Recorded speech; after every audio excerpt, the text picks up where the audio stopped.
Everything, both in nature and the works of man, is produced by a process of building. The rock is built up of atoms. The planet, the animal, and men are built up of cells. A house is built of bricks, and a book is built of letters. A world is composed of a large number of forms, and a city of a large number of houses. The arts, sciences, and institutions of a nation are built up by the efforts of individuals. The history of a nation is the building of its deeds.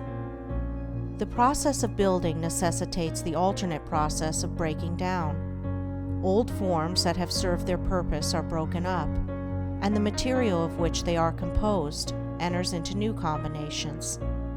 There is reciprocal integration and disintegration. In all compounded bodies, old cells are ceaselessly being broken up, and new cells are formed to take their place. The works of man also require to be continually renewed until they have become old and useless, when they are torn down, in order that some better purpose may be served. These two processes of breaking down and building up in nature are called death and life. In the artificial works of man, they are called destruction and restoration. This dual process, which obtains universally in things visible, also obtains universally in things invisible. As a body is built of cells and a house of bricks, so a man's mind is built of thoughts. The various characters of men are none other than compounds of thoughts of varying combinations. Herein we see the deep truth of the saying, "As a man thinketh in his heart, so is he." Individual characteristics are fixed processes of thought. That is, they are fixed in the sense that they have become such an integral part of the character that they can only be altered or removed by a protracted effort of the will and by much self-discipline. Character is built in the same way as a tree or a house is built, namely, by the ceaseless addition of new material, and that material is thought. By the aid of millions of bricks a city is built. By the aid of millions of thoughts, a mind, a character, is built. Every man is a mind builder, whether he recognizes it or not. Every man must perforce think, and every thought is another brick laid down in the edifice of mind. Such bricklaying is done loosely and carelessly by the vast number of people, the result being unstable and tottering characters that are ready to go down under the first little gust of trouble or temptation. Some also put into the building of their minds large numbers of impure thoughts. These are so many rotten bricks that crumble away as fast as they are put in, leaving always an unfinished and unsightly building, and one which can afford no comfort and no shelter for its possessor.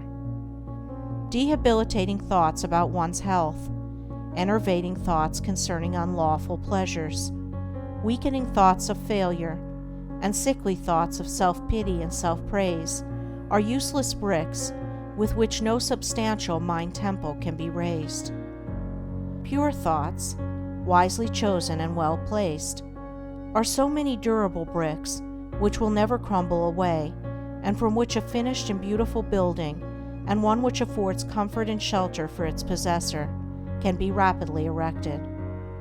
Bracing thoughts of strength, of confidence, of duty, inspiring thoughts of a large, free, unfettered, and unselfish life, are useful bricks with which a substantial mind temple can be raised, and the building of such a temple necessitates that old and useless habits of thought be broken down and destroyed. Build thee more stately mansions, O my soul, as the swift seasons roll. Each man is the builder of himself. If he is the occupant of a jerry-built hovel of a mind that lets in the rains of many troubles, and through which blow the keen winds of oft-reoccurring disappointments, let him get to work to build a more noble mansion, which will afford him better protection against those mental elements. Trying to weakly shift the responsibility for his jerry-building onto the devil, or his forefathers, or anything or anybody but himself, will neither add to his comfort nor help him to build a better habitation. When he wakes up to a sense of his responsibility and the approximate estimate of his power, then he will commence to build like a true workman, and will produce a symmetrical and finished character that will endure and be cherished by posterity, and which, while affording a never-failing protection for himself, will continue to give shelter to many a struggling one when he has passed away. The whole visible universe is framed on a few mathematical principles. All the wonderful works of man in the material world have been brought about by the rigid observance of a few underlying principles. And all that there is to the making of a successful, happy, and beautiful life is the knowledge and application of a few simple root principles. If a man is to erect a building that is to resist the fiercest storms, he must build it on a simple mathematical principle, or law, such as the square or the circle. If he ignores this, his edifice will topple down even before it is finished. Likewise, if a man is to build up a successful, strong, and exemplary life, a life that will stoutly resist the fiercest storms of adversity and temptation, it must be framed on a few simple, undeviating moral principles. 4 of these principles are justice, rectitude, sincerity, and kindness. These 4 ethical truths are to the making of a life what the 4 lines of a square are to the building of a house. If a man ignores them and thinks to obtain success and happiness and peace by injustice, trickery, and selfishness, he is in the position of a builder who imagines he can build a strong and durable habitation while ignoring the relative arrangement of mathematical lines, and he will, in the end, obtain only disappointment and failure. He may, for a time, make money, which will delude him into believing that injustice and dishonesty pay well, but in reality his life is so weak and unstable that it is ready at any moment to fall. And when a critical period comes, as come it must, his affairs, his reputation, and his riches crumble to ruins, and he is buried in his own desolation. It is totally impossible for a man to achieve a truly successful and happy life who ignores the 4 moral principles enumerated, whilst the man who scrupulously observes them in all his dealings can no more fail of success and blessedness than the earth can fail of the light and the warmth of the sun, so long as it keeps to its lawful orbit, for he is working in harmony with the fundamental laws of the universe. He is building his life on a basis which cannot be altered or overthrown, and therefore all that he does will be so strong and durable, and all the parts of his life will be so coherent, harmonious, and firmly knit, that it cannot possibly be brought to ruin.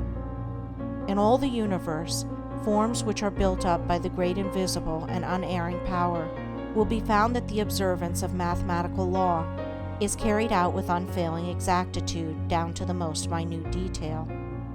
The microscope reveals the fact that the infinitely small is as perfect as the infinitely great. A snowflake is as perfect as a star. Likewise, in the erection of a building by man, the strictest attention must be paid to every detail. A foundation must first be laid, and although it is to be buried and hidden, it must receive the greatest care, and be made stronger than any other part of the building. Then stone upon stone, brick upon brick, is carefully laid with the aid of the plumb line, until at last the building stands complete in its durability, strength, and beauty. Even so it is with the life of a man. He who would have a life secure and blessed, a life freed from the miseries and failures to which so many fall victims, must carry the practice of the moral principles into every detail of his life, into every momentary duty and trivial transaction. In every little thing he need be thorough and honest, neglecting nothing. To neglect or misapply any little detail, be he commercial man, agriculturist, professional man, or artisan, is the same as neglecting a stone or a brick in a building, and it will be a source of weakness and trouble. The majority of those who fail and come to grief do so through neglecting the apparently insignificant details.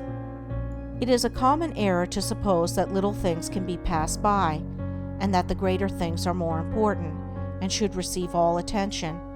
But a cursory glance at the universe, as well as a little serious reflection on life, will teach the lesson that nothing great can exist which is not made up of small details, and in the composition of which every detail is perfect.